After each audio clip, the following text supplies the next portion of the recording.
प्रभु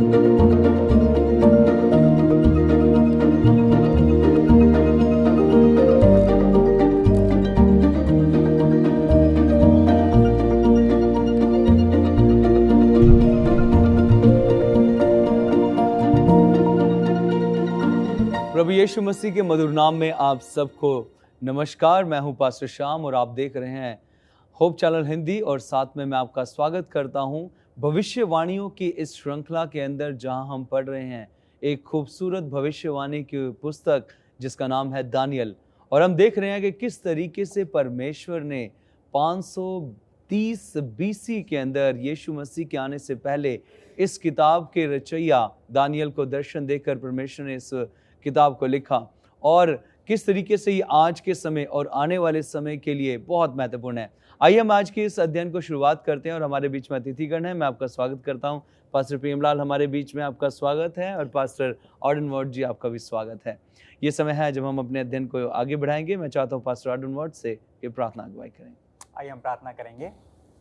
धन्यवाद देते हैं पिता परमेश्वर। प्रभु जी, एक बार फिर से इस अध्ययन को हम आगे जब बढ़ाते हैं, आपकी पवित्र आत्मा की सामर्थ मांगते हैं प्रभु जी, और इस प्रार्थना को आपके प्रिय बेटे प्रभु यीशु मसीह के नाम में होकर मांगते हैं, आमीन आमीन।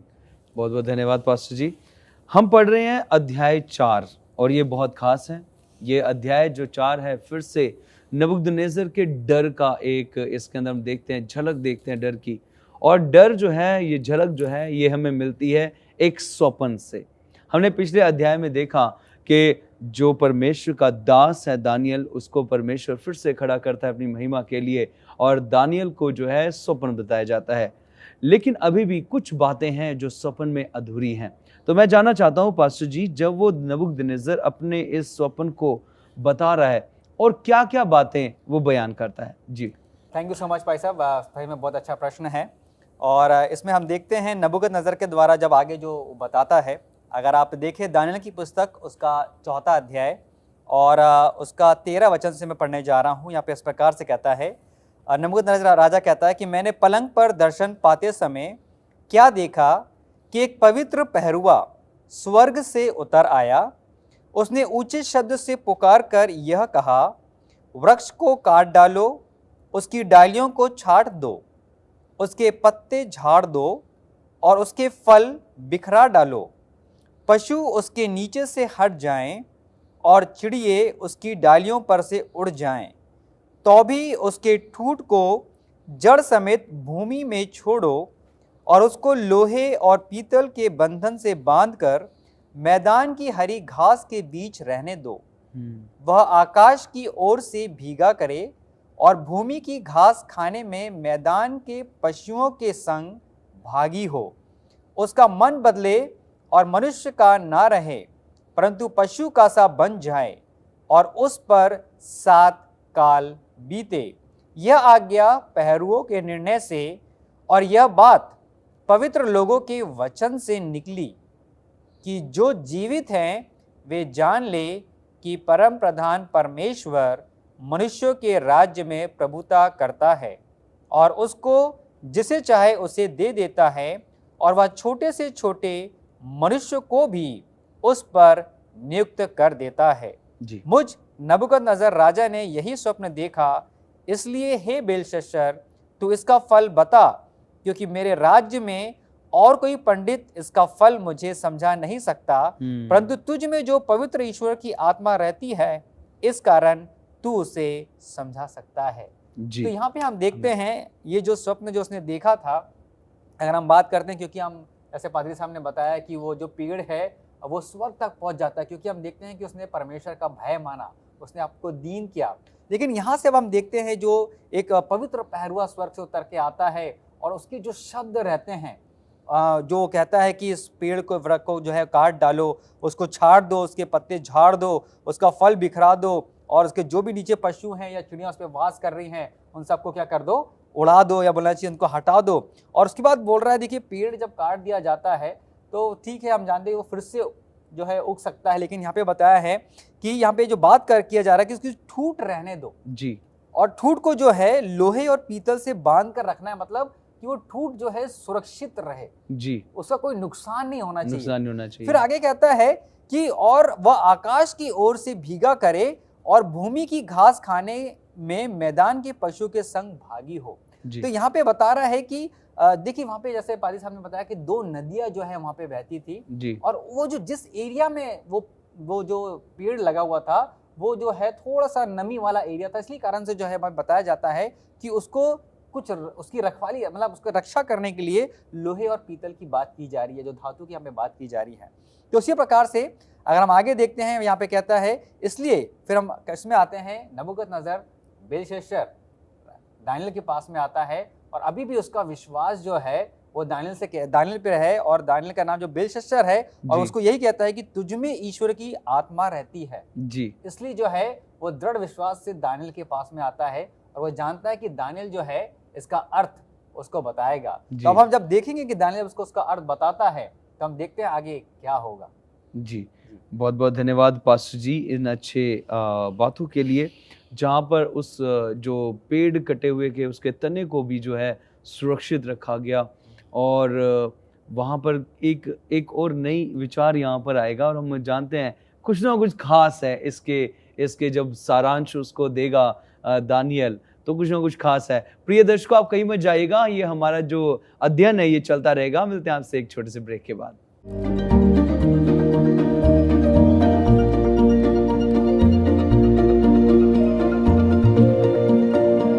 प्रिय दर्शकों, आपका स्वागत है फिर से ब्रेक के बाद। हम चर्चा कर रहे हैं अध्याय 4 दानियेल की पुस्तक में और हम देख रहे हैं एक और स्वप्न के बारे में जो नबूकदनेस्सर के पास आता है और उस स्वप्न को वो दानियेल को बताता है। आइए हम चलते हैं आगे और पूछते हैं कि जब अपने अतिथि गण से कि जब परमेश्वर के इस दास को वो स्वप्न बताया जाता है नबूकदनेस्सर के द्वारा, तो क्या प्रतिक्रिया थी उसका फल जानकर दानियेल की। जी पास्टर जी। धन्यवाद। मैं पढ़ना चाहूँगा 4 अध्याय उसका 19वां पद। यहाँ लिखता है, तब दानियेल जिसका नाम बेलतशस्सर भी था जी घड़ी भर घबराता रहा और सोचते सोचते व्याकुल हो गया। तब राजा कहने लगा, जी हे बेलतशस्सर, इस स्वप्न से या इसके फल से तू व्याकुल मत हो। बेलतशस्सर ने कहा, हे मेरे प्रभु, ये स्वप्न तेरे बैरियों पर और इसका अर्थ तेरे द्रोहियों पर फले।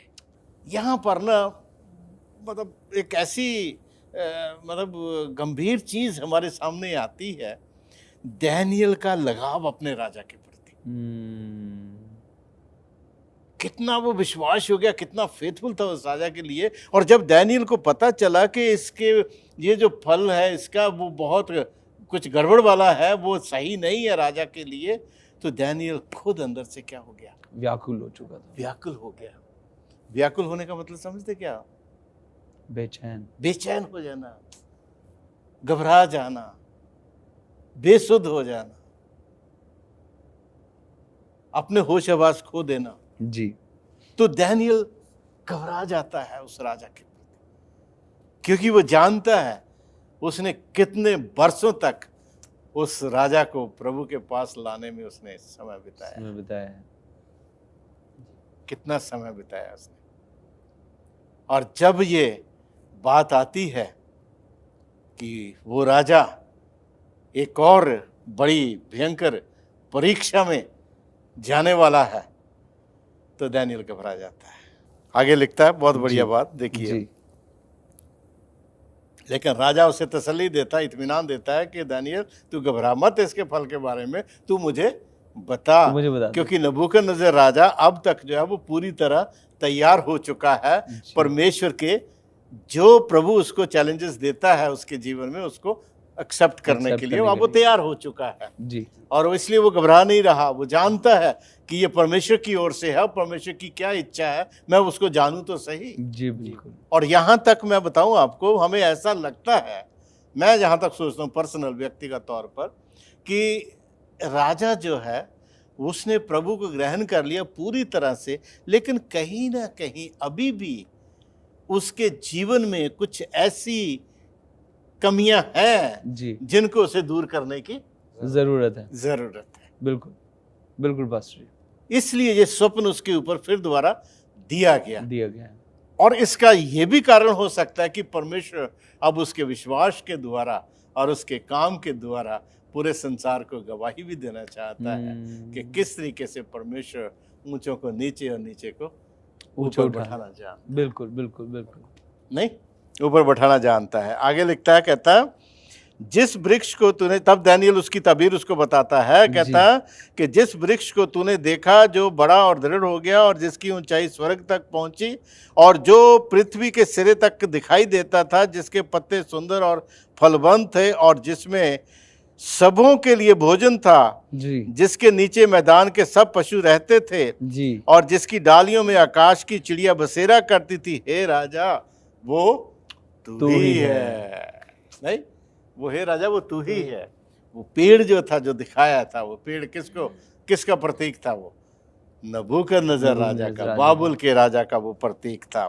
तब दानियल आगे जा कहता है, आगे लिखता है, कहता तू महान और सामर्थी हो गया, तेरी महिमा बढ़ी और स्वर्ग तक पहुंच गई और तेरी प्रभुता पृथ्वी की छोर तक फैली है।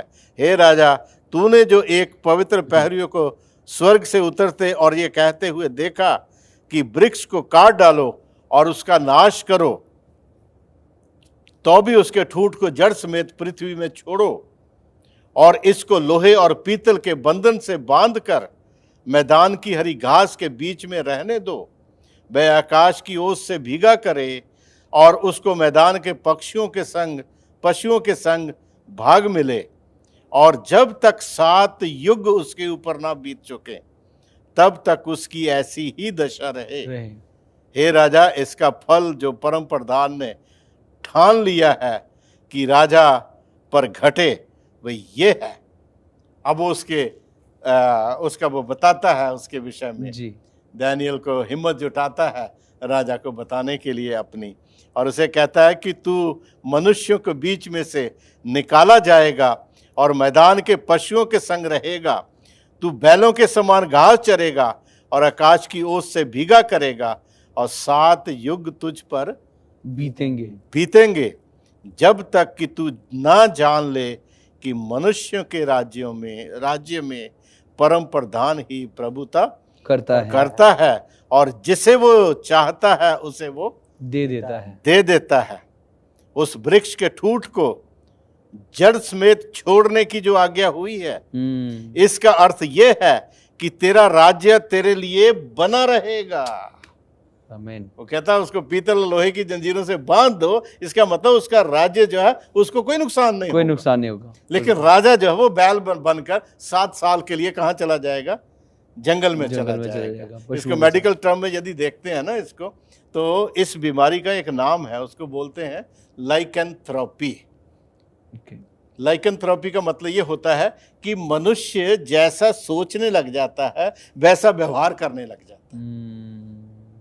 ठीक है, वैसा व्यवहार करने लग जाता है और उसको बैल का मन दे दिया गया, बैल की तरह व्यवहार करने लगा, बैल की तरह उसके लिए 7 सालों के लिए भविष्यवाणी जो है वो कर दी गई। आगे जाके लिखता है, कहता है कि उस वृक्ष के ठूंठ को जड़ समेत छोड़ने की आज्ञा जो हुई, इसका अर्थ यह है कि तेरा राज्य तेरे लिए बना रहेगा और जब तू जान लेगा कि जगत का प्रभु स्वर्ग ही में है तब तू फिर से अपना राज्य करने तो कहीं ना कहीं मुझे ऐसा लगता है कि वो पूरी तरह समर्पित प्रभु को नहीं हुआ था। इसलिए परमेश्वर एक और उसके सामने जो है वो परख जो है वो लेकर आता है उसके विश्वास की, उसको जांचने की। लेकिन आप देखिए दानियल क्या कहता है। दानियल कहता है, इस कारण हे राजा मेरी ये सम्मति है तुझे। वंडरफुल, ध्यान दीजिए मेरे प्रिय भाई बहन, जितने भी हमारे श्रोतागण हैं आप ध्यान दीजिए। वो कहता है कि इस कारण हे राजा मेरी ये सम्मति है, इसे तू स्वीकार कर कि यदि तू पाप छोड़कर धर्म करने लगे और अधर्म छोड़कर दीनोहीनों पर दया करने लगे तो संभव है परमेश्वर अपना निर्णय बदल देगा। तो यहाँ पर हम देखते हैं कि उस दर्शन को परमेश्वर फिर दोबारा उसके ऊपर लेके आता है और एक नया टेस्ट उसको पूरी तरह विश्वास की परिपक्वता में पहुंचाने के लिए परमेश्वर उसके सामने लेके आता है। बहुत बहुत धन्यवाद पास्टर जी इन विचारों के लिए। प्रिय दर्शकों, हमारी ये अध्ययन जो है यूं ही चलता रहेगा, आप कहीं मत जाइएगा। मिलते हैं आपसे एक छोटे से ब्रेक के बाद।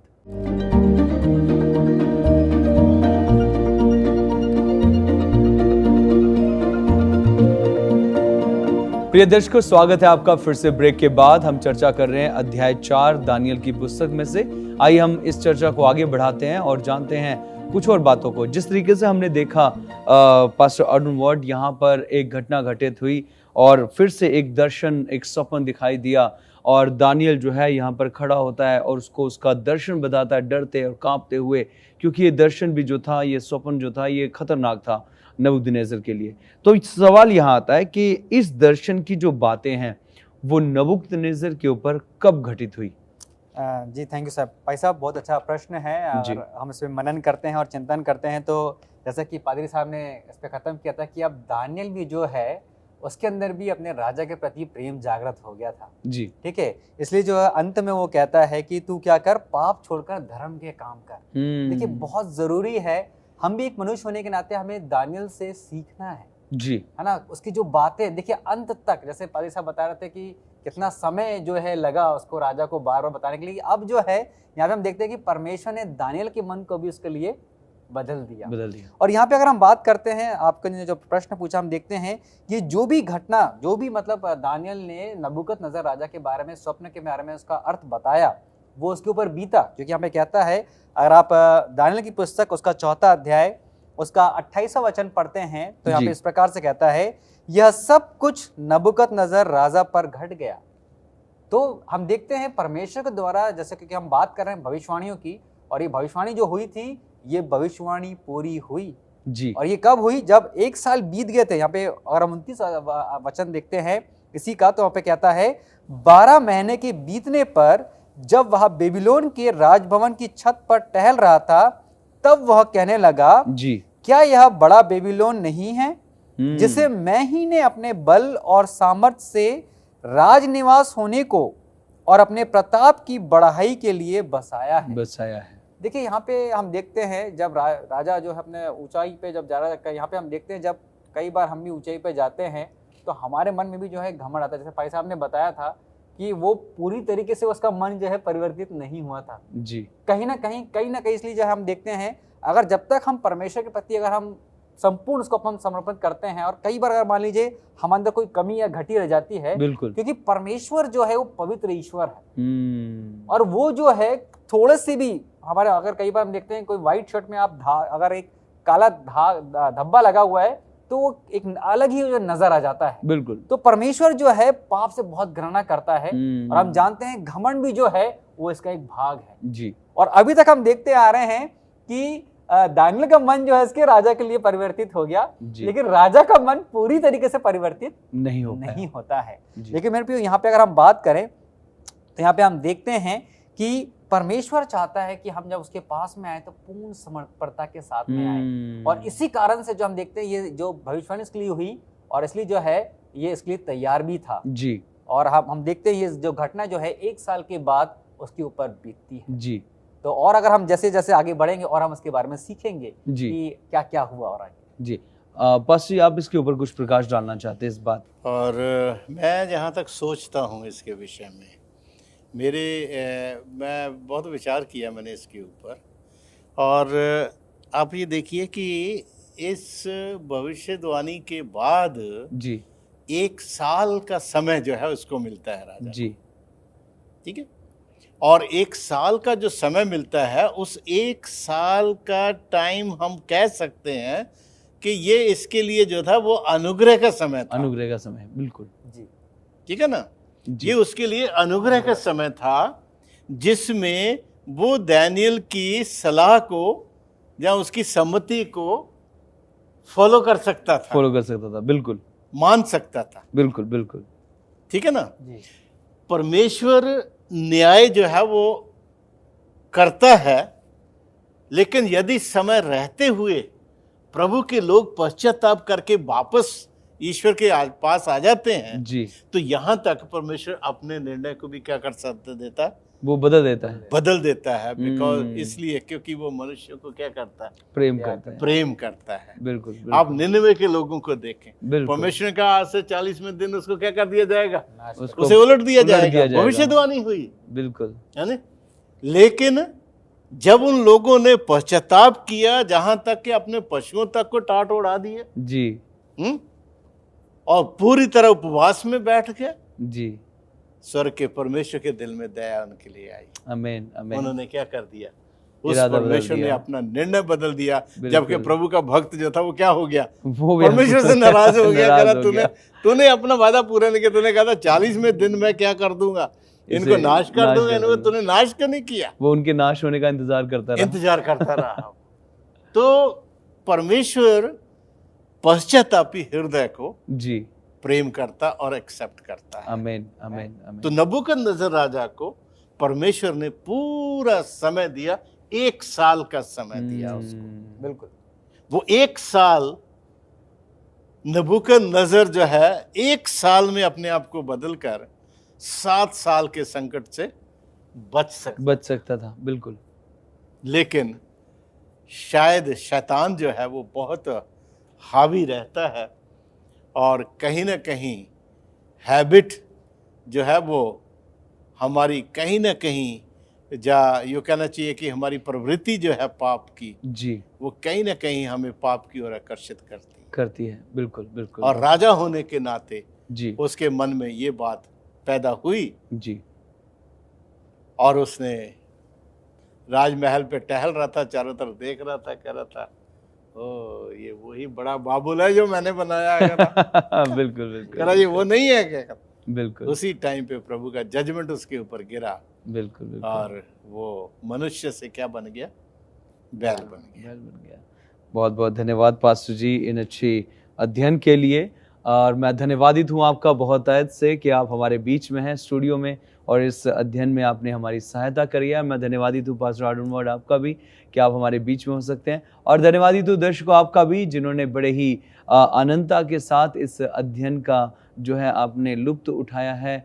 और मैं चाहता हूँ कि इस अध्ययन को अपने तक ना रखें, दूसरों तक बांटें, ताकि हम इस अध्ययन के द्वारा जिस तरीके से खुद आशीषित हो रहे हैं दूसरों को भी आशीषित करें, ताकि हम आने वाले उस परमेश्वर के जो न्याय है उसके सामने हम खड़े हो सकें। आइए हम प्रार्थना करें। स्वर्गीय खुदावन, फिर से हम तेरे पवित्र चरणों के पास आते हैं, तेरी दया चाहते हैं। तू हमारे साथ होना प्रभु और हमारे मनों को दीन और नम्र कर, ताकि रब्बी हम तेरे सामने मेरे परमेश्वर अपने घमंड में नहीं लेकिन दीन और नम्रता के साथ रहें, ताकि जब तू आए तेरे न्याय का समय, हमारे जो न्याय का समय तूने नियुक्त किया है, तब तू आए तो हम उसमें स्थिर पाए जाएं। प्रभु यीशु के नाम से मांगते हैं, आमीन, आमीन।